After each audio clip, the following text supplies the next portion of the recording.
Nós estamos então na série Sinais de Vida. Nós estamos caminhando pelo Evangelho de Jesus Cristo, segundo o relato de João. Eu queria convidar vocês então a abrirem as suas Bíblias em João capítulo 10. Essa é uma das passagens bíblicas mais conhecidas. Acho que a maioria das pessoas é bem familiar.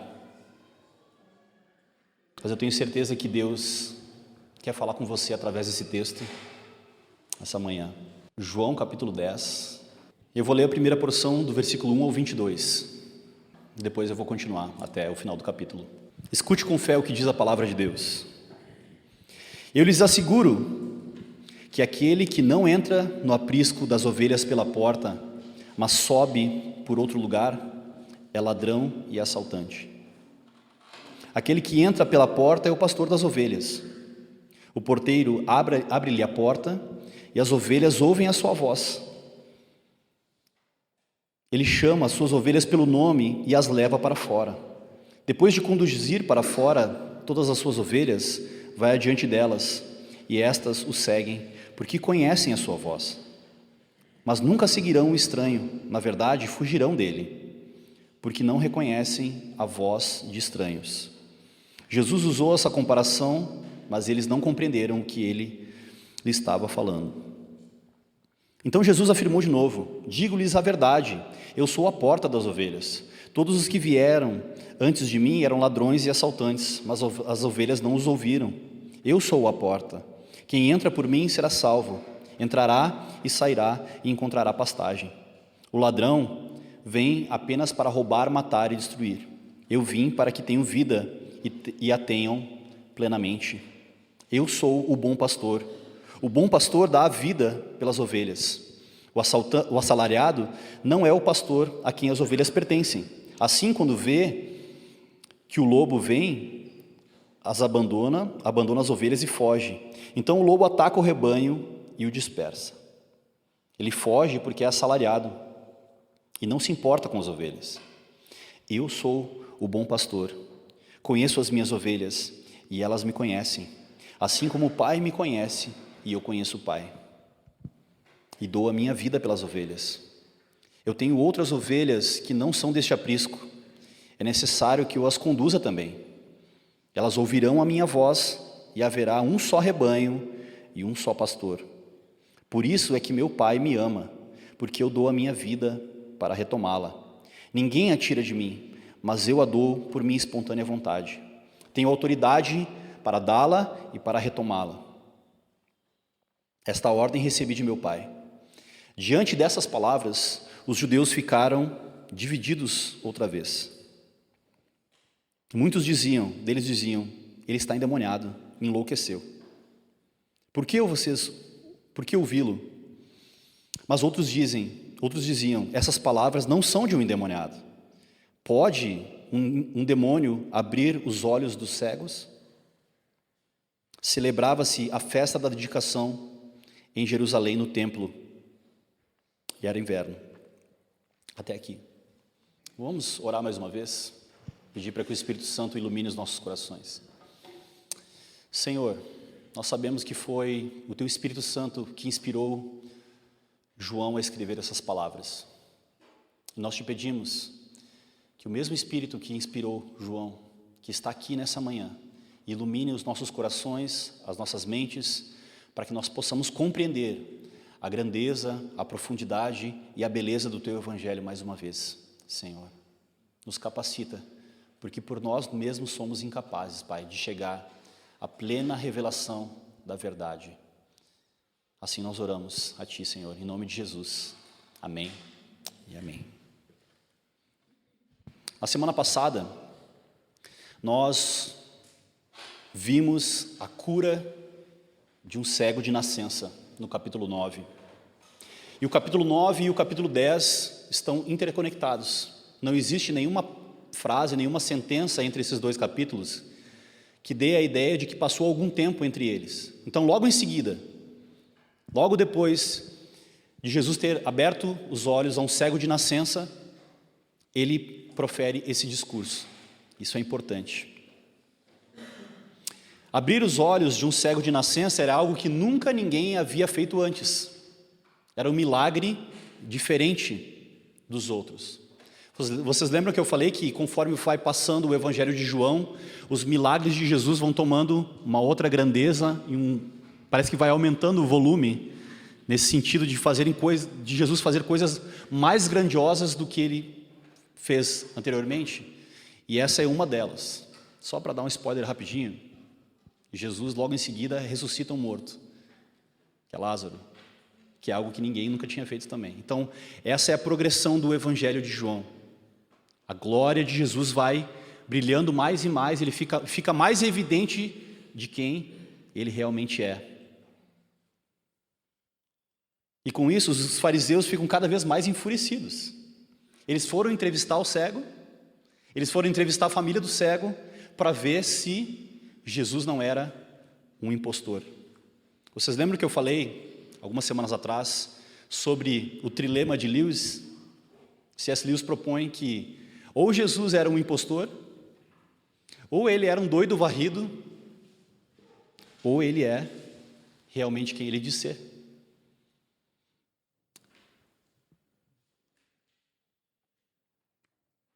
Antes de eu entrar propriamente nesse texto que todo mundo já conhece, eu queria fazer uma recapitulação e eu queria fazer assim, eu vou dar uma organizada na série. A gente vai recapitular um pouquinho para trás para entender bem o que está acontecendo em João. Todo mundo vai ficar craque aqui no Evangelho de João. A gente está preparando vocês para vocês lerem o Evangelho de João com alguém que não é cristão, que não crê ainda. Você vai ter ferramentas, subsídios para isso. Se você prestar bem atenção nessa série, vai ficar craque. Então vamos lá.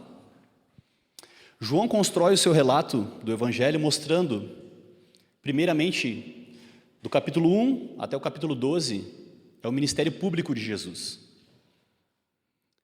Jesus vai para Jerusalém algumas vezes, e Jerusalém, né, é o centro de Israel, e existem várias festas que são comemoradas que os judeus eram obrigados pela lei, né, a irem até Jerusalém. E é nesses momentos que Jesus faz os seus discursos dizendo quem ele é e faz os milagres. E usando todas essas figuras dessas festas, ele vai revelando a sua identidade, que ele é o Messias esperado.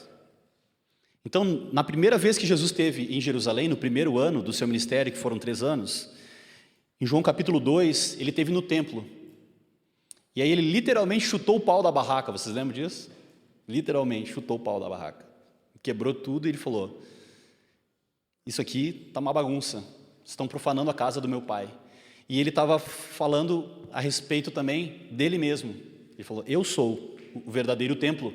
Tanto que ele fala: destruam esse templo e eu o reconstruo em 3 dias. Vocês lembram disso? Esse é João capítulo 2. Então Jesus é o verdadeiro templo. E essa era uma figura importante para os judeus. O templo era uma coisa muito importante. E tudo isso que Jesus falou, de ele ser o templo, de ele ser a luz do mundo e tudo mais, tudo isso era considerado blasfêmia para os fariseus. Lá no Rio Grande do Sul a gente tem uma palavra que você não tem aqui, que se chama inticar. Inticar é provocar. É como se Jesus estivesse, sabe, cutucando assim, ela falou assim: ó, está vendo? Eu sou o Messias esperado. E vocês não estão acreditando em mim, e eu estou falando para vocês. Em João capítulo 6, Jesus está em Jerusalém na Páscoa. Na Páscoa, tem várias figuras, né? A figura do cordeiro, mas também tem a figura, logo depois, eles comem pão sem fermento na Páscoa, e Jesus então faz aquele milagre da multiplicação dos pães e fala: eu sou o pão da vida. João capítulo 6. João capítulo 7, tem a festa dos tabernáculos, mais uma vez, uma festa que está todo mundo lá, e é uma festa que os símbolos dessa festa são água e luz.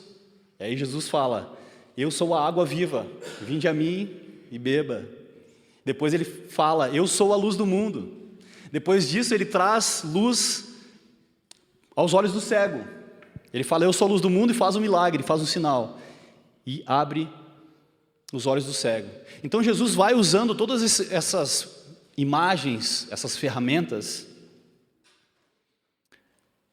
para mostrar quem ele é.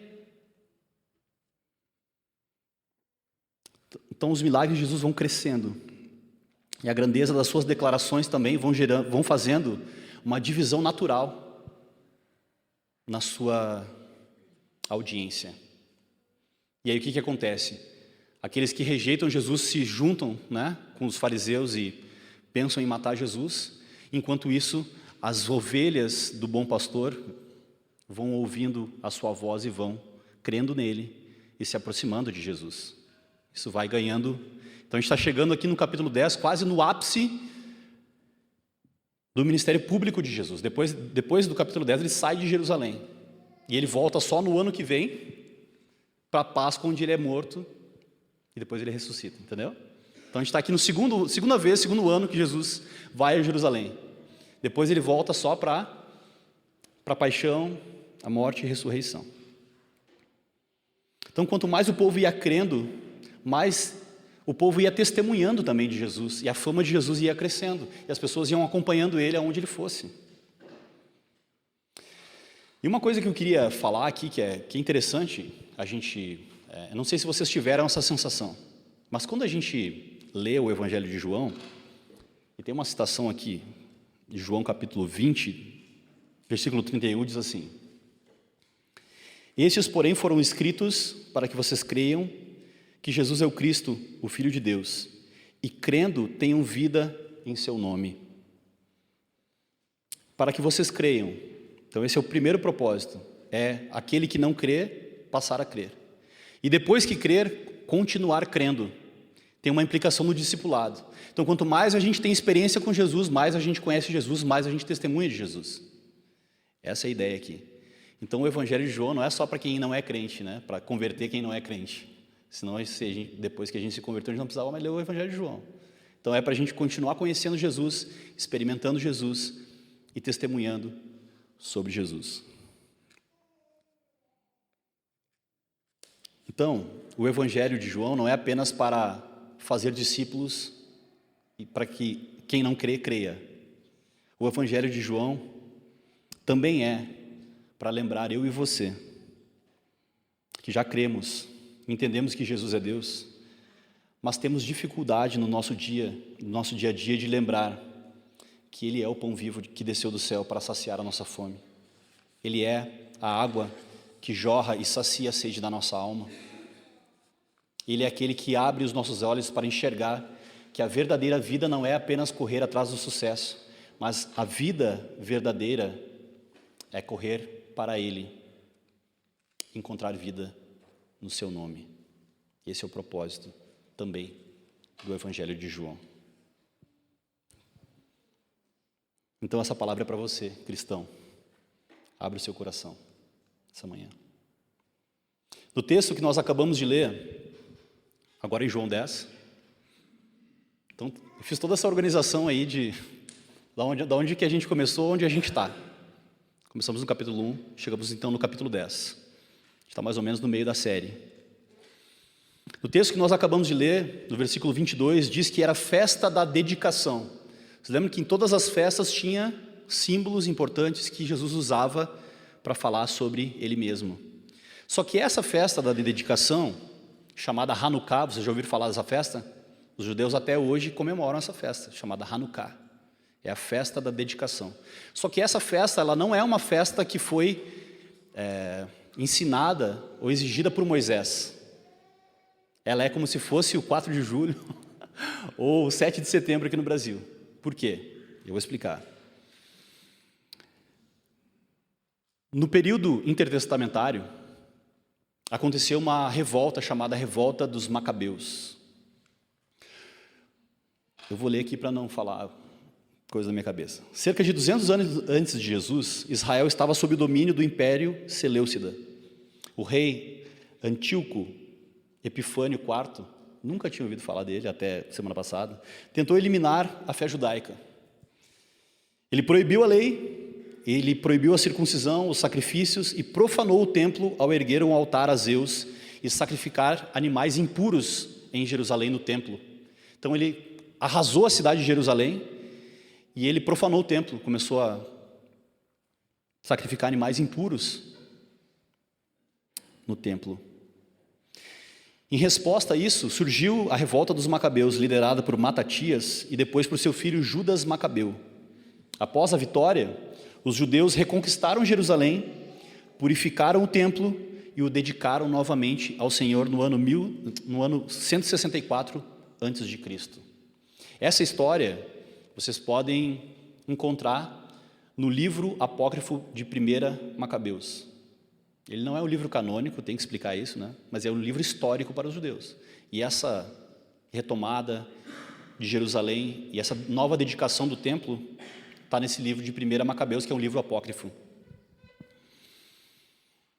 Por que eu estou falando isso? Porque Jesus também está usando essa imagem do Hanukkah e da festa da dedicação para passar uma mensagem para o povo.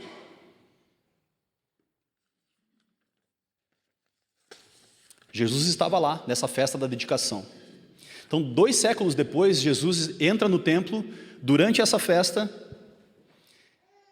Só que agora, o povo não vivia mais dominado pelos seleucidas. Ele era dominado pelos romanos.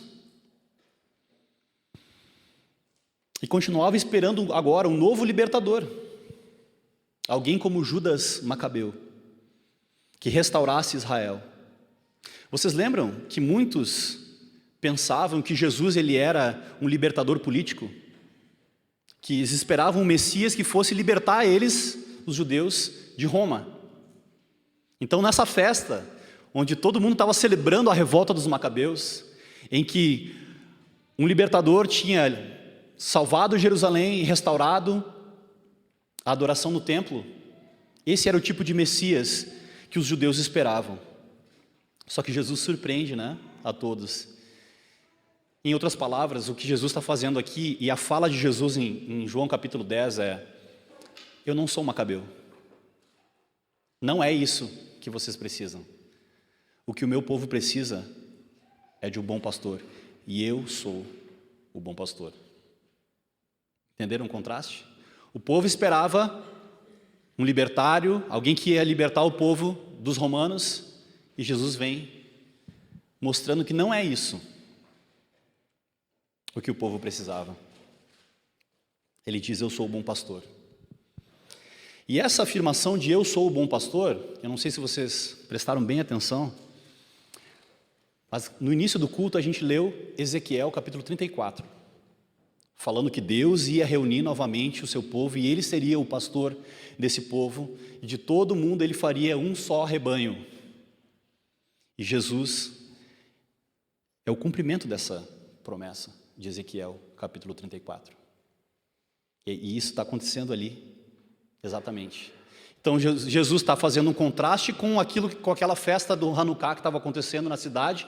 Estava todo mundo em polvorosa, celebrando aquilo, e ele vem com outro discurso, dizendo: o que vocês precisam, o que o povo precisa, é que se cumpra a profecia de Ezequiel 34. Que o próprio Deus disse que apacentaria o seu rebanho. Ele viria do céu e apacentaria o seu rebanho. E é isso que está acontecendo agora, bem na frente de vocês, diante dos seus olhos. E, imediatamente, algumas pessoas creem e seguem Jesus. E os fariseus se revoltam com aquilo que ele fala. O problema, então, aqui, o problema mais profundo de Israel não era apenas a opressão de Roma, mas era a presença de pastores infiéis, líderes religiosos que exploravam o povo, o rebanho, ao invés de cuidar dele. Em Ezequiel 34, Deus faz 2 promessas extraordinárias. Uma no versículo 11 do capítulo de Ezequiel 34, que diz assim: eu mesmo buscarei as minhas ovelhas. Ezequiel capítulo 34, versículo 11. E logo em seguida, no versículo 23, ele diz assim: levantarei sobre elas um só pastor, o meu servo Davi. Mas, peraí, calma, vamos lá. É Davi ou é Jesus? Não, Davi já tinha morrido 400 anos quando essa profecia foi falada. Mas existia uma promessa que Deus fez para Davi, que Deus levantaria um governante da linhagem dele, que governaria o seu povo para sempre. Então Jesus é essas 2 coisas: o filho de Davi e o próprio Deus que veio buscar o seu rebanho. Enquanto a multidão celebrava a dedicação do templo e aguardava um novo libertador, Jesus revelou que a verdadeira necessidade de Israel não era um outro guerreiro, mas o pastor prometido por Deus.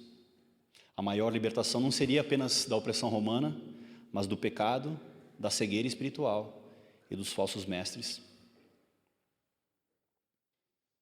Por isso, na festa da dedicação, Jesus declara: eu sou o bom pastor. Talvez você esteja pensando: beleza, entendi. E hoje?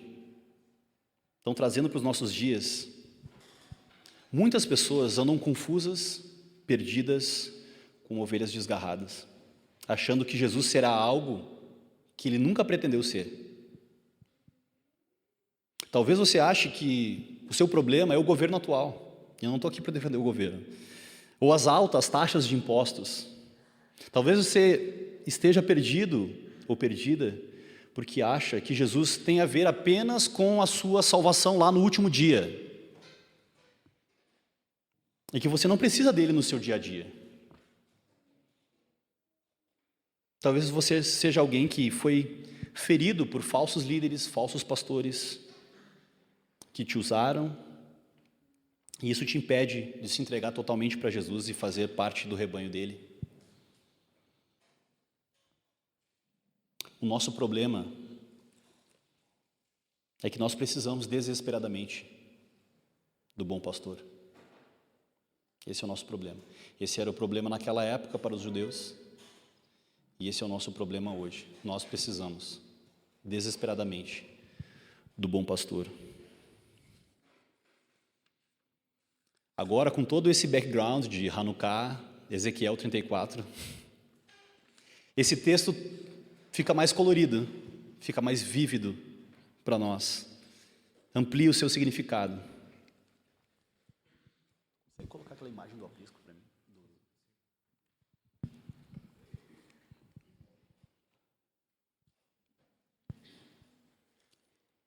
Então eu vou lendo agora e vou comentando, tá? Com vocês. Em verdade lhes digo que aquele que não entra no aprisco das ovelhas pela porta, mas sobe por outro lugar, é ladrão e assaltante. Eu vou colocar aqui a imagem do aprisco, é só para vocês entenderem como isso funciona na prática. Então fica alguém na porta, um porteiro, e nesse lugar ficavam vários rebanhos de vários pastores em Jerusalém. Isso é muito interessante. Então o pastor chegava com as suas ovelhas, sei lá, com umas 20 ovelhas, entrava, deixava as ovelhas lá e saía. Depois outro pastor chegava com mais 20, depois outro com mais 20, depois outro com mais 20. E ficava um monte de ovelha lá. E depois o pastor, essa é uma imagem tão bonita, que o pastor entrava lá, e os pastores daquela época, eles entoavam uma canção, uma cantiga. Daí o pastor começava a cantar: Deus é o meu pastor, de coisa alguma. E as ovelhinhas dele iam seguindo ele, porque reconheciam a voz do seu pastor. E o impressionante é que só as ovelhas daquele pastor que conheciam aquele timbre de voz, aquela canção, seguiam o pastor. É disso que Jesus está falando. É disso que Jesus está falando. Jesus está fazendo uma dura crítica aos fariseus, porque os fariseus não eram pastores do rebanho. Eles entravam pelo lado, pulavam pelo lado e roubavam as ovelhas. Essa aqui é a ideia. Se vocês fossem pastores, vocês não usariam e não espolhariam o povo. Só para vocês terem uma noção de como os fariseus agiam na época, de como era ruim esse governo deles, que era meio político, meio religioso, era meio uma confusão. Para o pessoal que é millennial ou da geração anterior à minha, vocês sabem que no táxi tinha o taxímetro, né? Não era que nem hoje, que você pede o aplicativo e tal, tu tinha que ficar na rua e tinha que fazer sinal. Daí tinha bandeira 1, bandeira 2, tinha outras tarifas. E o pessoal que tem ansiedade ia ser uma loucura, porque assim, tu não sabia quanto que ia dar a corrida. Não é que nem no Uber que tu vê assim, vai dar R$20 até lá. Tu entrava no carro e o taxímetro ia girando e ia contando. Os fariseus tinham um taxímetro também, sabia? Só que era o taxímetro da oração. Eles iam na casa das pessoas e eles faziam extensas, e ele era o taxista, aquele que dá uma volta maior, sabe? Pega o caminho maior e vai, dá uma volta e vai enrolando para dar mais caro ainda. E os fariseus faziam longas orações nas casas das pessoas e cobravam uma tarifa para fazer essas orações. E é disso que Jesus está falando. Jesus está condenando a prática dos fariseus, de fazer coisas que Deus nunca pediu que eles fizessem. E eles extorquiam o povo, exigiam sacrifícios, faziam essas orações com o taxímetro, bandeira 2 rodando durante muito tempo. E Jesus está condenando essa prática. E Jesus é completamente o contrário. Ele fala: eu dou a minha vida pelas minhas ovelhas. Então aquele que entra pela porta das ovelhas, a porta das ovelhas é aquela ali, é o pastor das ovelhas. O porteiro lhe abre a porta e as ovelhas ouvem a sua voz, ele chama as suas ovelhas pelo nome e as leva para fora. Depois de conduzir para fora todas as suas ovelhas, vai adiante delas e essas o seguem porque conhecem a sua voz. Elas, porém, nunca seguirão um estranho de verdade. Na verdade, fugirão dele, porque não reconhecem a voz dos estranhos. Jesus usou essa comparação, mas eles não compreenderam o que ele estava falando. Então Jesus afirmou de novo: em verdade lhes digo que eu sou a porta das ovelhas. Todos os que vieram antes de mim eram ladrões e assaltantes, mas as ovelhas não os ouviram. Na época de Jesus, tinham aparecido outros messias também, que foram mortos pelo Império Romano. Então Jesus está falando disso. Os que vieram antes de mim eram ladrões e salteadores, assim como os fariseus. Não eram os verdadeiros pastores das ovelhas. Eu sou a porta. Quem entra por mim será salvo. Entrará e sairá, encontrará pastagem. O ladrão vem apenas para roubar, matar e destruir. Eu vim para que tenham vida e a tenham plenamente. Eu sei que todos vocês aqui já ouviram: o diabo veio para roubar, e matar e destruir. Mas esse versículo não está falando do diabo, está falando dos fariseus. O diabo nem tem nada. O diabo também vem para matar, roubar e destruir. Mas nesse texto, ele está falando dos fariseus.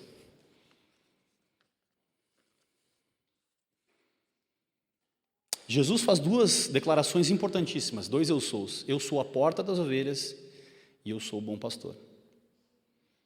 Eu vou separar as duas para a gente entender. Primeiro, ele diz que ele é a porta das ovelhas. O meio pelo qual uma pessoa entra no reino de Deus é única e exclusivamente por Jesus Cristo. É isso que quer dizer: eu sou a porta das ovelhas. Jesus, ao mesmo tempo que ele revela a sua identidade e propósito, ele denuncia a falsa religião imposta pelos fariseus. Jesus está dizendo: eu sou a porta, eu sou o meio para que você encontre tudo aquilo que você precisa. Dentro do aprisco se encontra segurança e proteção. Como a gente leu no texto, era inverno, e os pastores guardavam as suas ovelhas nesses lugares. E quando o pastor conduz as suas ovelhas, ele conduz a pastos verdejantes e a águas calmas. Esse é o resumo da existência humana. Todos nós aqui procuramos por segurança, proteção, alimento e satisfação, prazer. Não é o resumo da existência humana? Todos estão procurando por isso. E Jesus fala: eu sou a porta das ovelhas. Aqueles que passam por mim encontram isso. Esse é o resumo. O que Jesus está dizendo é: eu sou a fonte de tudo que você precisa. E é aquilo que você tem procurado por aí, vagando pelo mundo. Mas agora, ouça a voz do bom pastor. Então isso quer dizer que Jesus é a porta das ovelhas. Jesus também diz: eu sou o bom pastor. O bom pastor dá vida pelas ovelhas. E ele faz aqui também uma comparação. Porque assim, quando pastores tinham um rebanho muito grande, eles contratavam pessoas que não eram pastores. Esses são os assalariados, do versículo 12 em diante. O assalariado não é pastor, a quem as ovelhas pertencem. Assim, quando vê o lobo e se aproxima, abandona as ovelhas e foge. Então o lobo ataca as ovelhas e as dispersa. Ele foge porque é assalariado e não se importa com as ovelhas. Eu sou o bom pastor, conheço as minhas ovelhas e elas me conhecem. Assim como o Pai me conhece e eu conheço. Eu dou a minha vida pelas ovelhas. Essa imagem aqui do bom pastor que dá a vida pelas ovelhas também nos remete àquele pastorzinho chamado Davi, que cuidava das ovelhas do seu pai. E quando as feras chegaram, né, o urso, o leão chegou para comer as ovelhas do seu pai, e ele não fugiu, porque ele cuidava das suas ovelhas. Então, Jesus está mexendo com o imaginário do judeu, buscando todas as imagens que tem na mente dele a respeito disso, para revelar sua identidade e propósito. E Jesus fala a respeito de nós agora. No versículo 16 ele diz assim: tenho outras ovelhas que não são deste aprisco. Então esse aprisco é em Jerusalém. Jesus está falando para os judeus. Tenho outras ovelhas que não são deste aprisco. É necessário que eu as conduza também. Elas ouvirão a minha voz e haverá um só rebanho e um só pastor. Por isso o Pai me ama, porque dou a minha vida para retomá-la. Ninguém a tira de mim, mas eu a dou por espontânea vontade. Tenho autoridade para dá-la e para tomá-la. Esta ordem recebi de meu Pai. Por causa dessas palavras, os judeus ficaram outra vez divididos. Muitos diziam: está endemoniado, enlouqueceu. Outros diziam: essas palavras não são de um endemoniado. Pode um endemoniado abrir os olhos aos cegos? Para nós, habitantes das cidades, é incomum essa imagem da ovelha. Talvez tenha gente aqui que nunca viu uma ovelha ao vivo e a cores. Mas para um judeu, não. Naquela região, o pastoreio era uma das principais atividades. Só para a gente lembrar rapidinho, Abraão era pastor, Isaac era pastor, Jacó era pastor, Moisés era pastor, Davi era pastor. E se a pessoa não fosse pastor de ovelha, ela tinha um tio, um primo, alguém muito próximo que era pastor de ovelha. Agora deixa eu perguntar uma coisa para vocês. A gente não é muito familiar com ovelha, né? Eu vou fazer uma pergunta nada a ver aqui, mas vocês vão entender onde eu quero chegar. Se você pudesse escolher um animal para ser, que animal você seria? Eu perguntei para a Fabiola aqui antes do culto, só para testar. Ela falou que queria ser um leão. Perguntei para a Andressa na minha casa, ela falou que queria ser um panda, porque passa o dia inteiro comendo e com os filhotes em volta brincando. Eu acho que ninguém que não seja um super crente espiritual falaria: eu queria ser uma ovelha de Jesus. Normalmente, as pessoas normais, que nem nós, falariam qualquer outro animal. Por quê? Primeiro que a gente não tem muita familiaridade com ovelha, e porque ovelha é um animal indefeso. Eu não quero avacalhar muito as ovelhas, mas só para vocês saberem assim.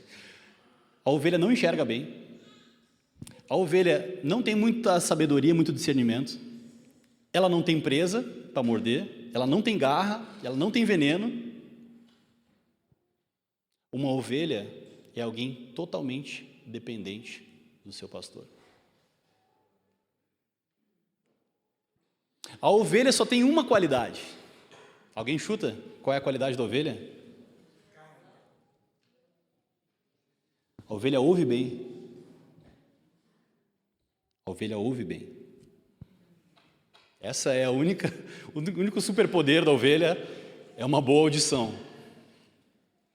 É justamente por isso que Jesus está falando, de que Ele é o bom pastor, que o seu rebanho são as ovelhas que ouvem a sua voz e o seguem.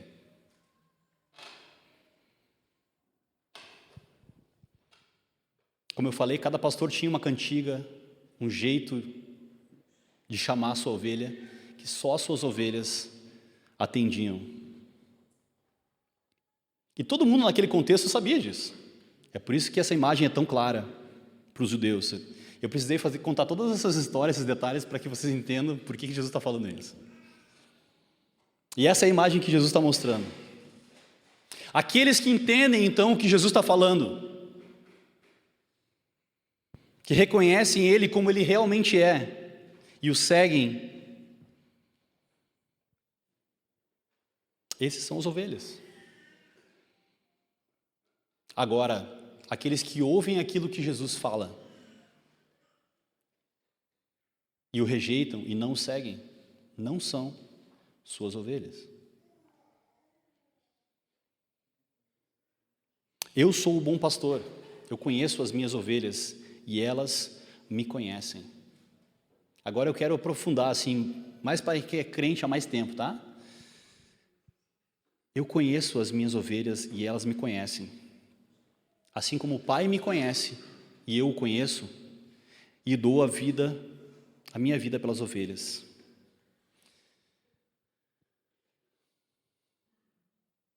Quando você é ovelha de Jesus, e Jesus é o teu bom pastor, Jesus está te chamando e te convocando, te convidando, te inserindo num relacionamento tão profundo quanto dele e do Pai.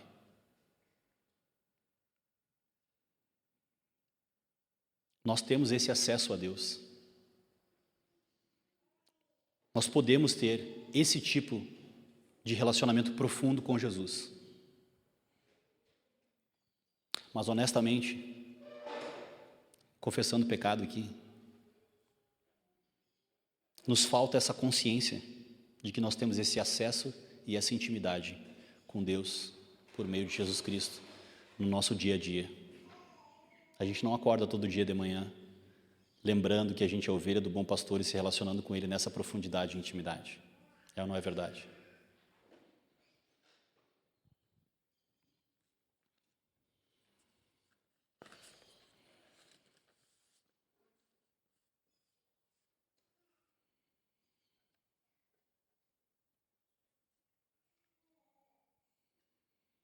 Depois de Jesus ter dito que Ele é o bom pastor,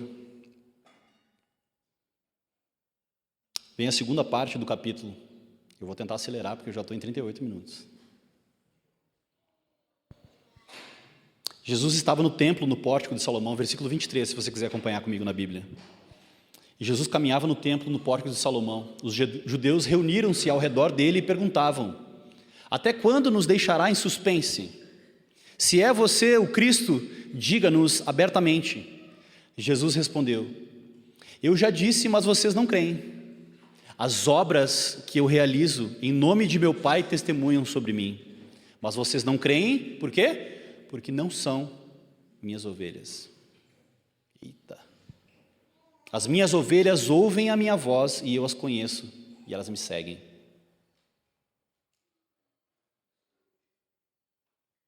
E aqui tem meus versículos preferidos da Bíblia. Eu lhes dou a vida eterna e elas jamais perecerão. Ninguém poderá arrancar da minha mão. O meu Pai que as deu para mim é maior do que todos, e ninguém as pode arrancar da mão do meu Pai. Eu e o Pai somos um. Uma das coisas mais maravilhosas, uma das promessas bíblicas mais importantes, é a segurança da sua salvação. Se você crê em Jesus como Filho de Deus, você se arrependeu dos seus pecados e deposita a sua fé nele, a sua salvação está segura com ele. Por quê? Porque Jesus está dizendo: as minhas ovelhas ouvem a minha voz e eu as conheço, elas me seguem. Eu lhes dou a vida eterna e elas jamais perecerão. Ninguém as pode arrancar da minha mão. Ou seja, Jesus, o bom pastor, te conhece pelo nome, e você está na mão do nosso Senhor Jesus. E ninguém pode arrancar você da mão de Jesus.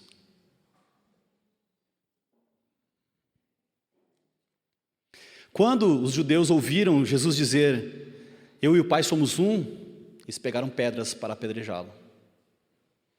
Mas Jesus lhes disse: eu mostrei muitas boas obras da parte do meu Pai, por qual delas vocês vão me apedrejar? Os judeus responderam: não queremos apedrejar você por nenhuma boa obra, mas por blasfêmia, pois embora seja homem, se apresenta como se fosse Deus. Jesus lhe respondeu: não está escrito na lei de vocês, eu disse, vocês são deuses? Isso está escrito lá no Salmo 82, versículo 6. Jesus diz: se ele chamou deuses aqueles a quem veio a palavra de Deus, e a escritura não pode ser anulada, que dizer a respeito daquele a quem o Pai santificou e enviou ao mundo? Então por que vocês me acusam de blasfêmia por eu ter dito, sou filho de Deus? Eu vou tentar explicar muito rápido isso aqui, só para a gente não passar batido, que é muita coisa no capítulo. Lá no Salmo 82, se vocês lerem com calma, tem alguns anjos e alguns anciãos e alguns governantes que são considerados deuses, com D minúsculo, no sentido de ser representante e governante como Deus. Essa é a ideia. Não que eles sejam deuses assim como Jesus é. Vocês entenderam? São representantes, embaixadores de Deus. E aí Jesus fala: se vocês não têm dificuldade de subscrever o Salmo 82, que fala que homens e anjos podem ser considerados como deuses, como representantes de Deus, por que vocês têm dificuldade de entender que eu sou o Filho de Deus? É isso que quer dizer.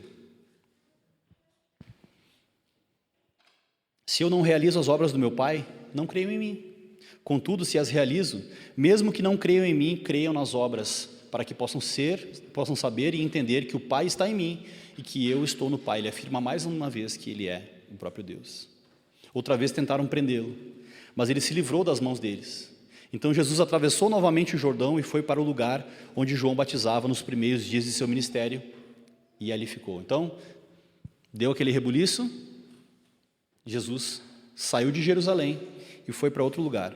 Versículo 41, e muita gente foi até onde ele estava, dizendo: embora João nunca tenha realizado um sinal milagroso, tudo o que ele diz a respeito desse homem era verdade.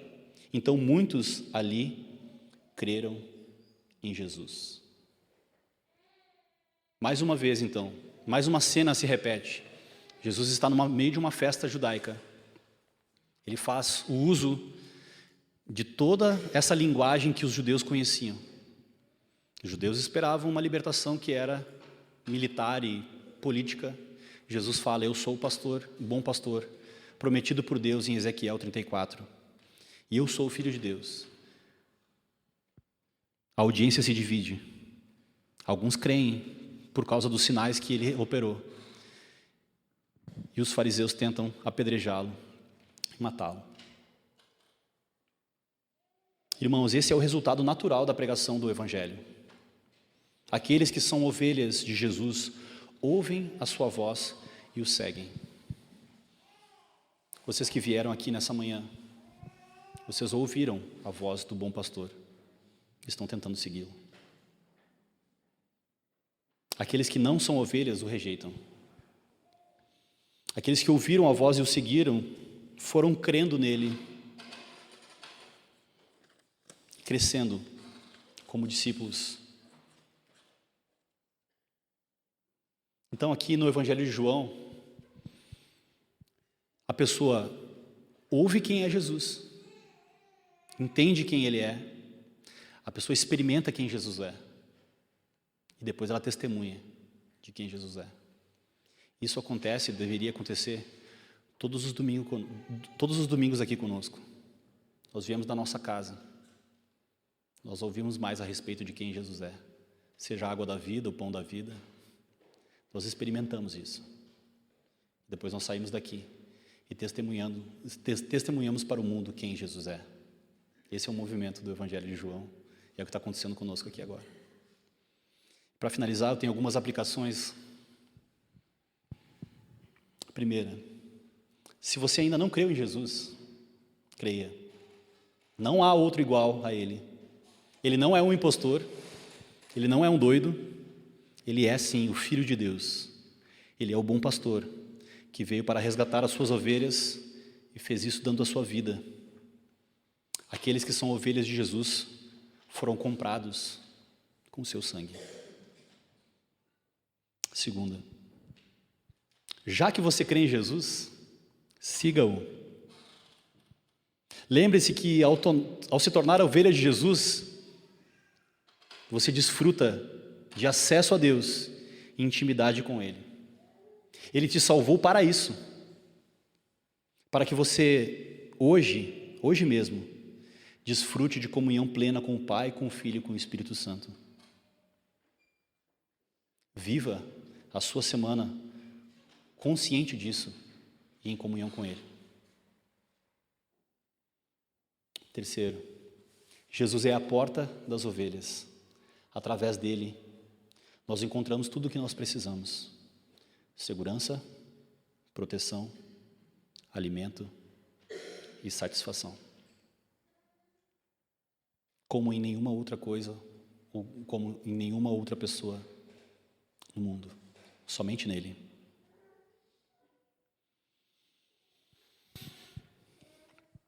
A última, a palavra de Deus, a Bíblia. Se você é uma ovelha de Jesus, sei que você queria ser um leão, uma águia, mas você é ovelha de Jesus.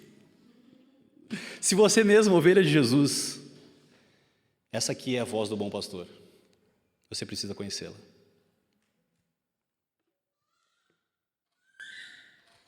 Nós precisamos conhecer a sua voz para não sermos enganados. Existem tantas vozes ecoando nesse mundo hoje, algumas até parecidas com voz de Deus, com aparência religiosa, mas não são voz de Deus. Conheça a voz do seu pastor, leia a sua Bíblia. É lá que nós encontramos descanso, conforto, alimento, esperança e graça para o nosso dia a dia, para caminhar com Ele e segui-lo. A nossa verdadeira esperança é que no último dia, quando tudo isso aqui chegar na sua consumação, nós também ouviremos a voz do bom pastor e Ele vai reunir todo mundo. Nós estaremos com Ele para sempre. Amém? Você pode fechar os seus olhos?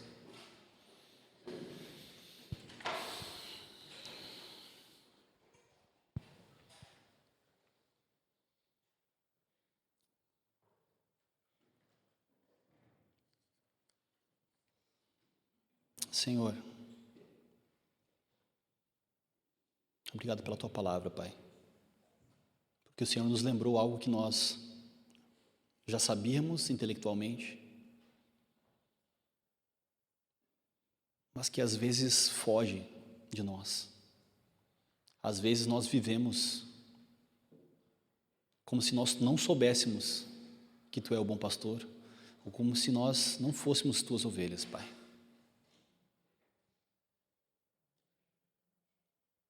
Nos lembra, Pai, mais uma vez, que o Senhor nos comprou com Teu puro sangue, de que nós pertencemos a Ti, Senhor, de que nós gozamos de liberdade e acesso e comunhão com o Pai, o Filho e o Espírito Santo. Nos ajuda a viver conscientes nesse mundo de que nós somos ovelhas do rebanho do bom pastor Jesus. Nos ajuda nas nossas fraquezas, Senhor. E conduz o Teu povo em segurança até a eternidade, Pai. Como nós lemos, Pai, e depositamos a nossa fé, ninguém pode nos arrancar das Tuas mãos, Senhor. Por isso nós descansamos nossas almas em Ti, Senhor. Assim nós oramos, em nome de Jesus. Amém. Amém.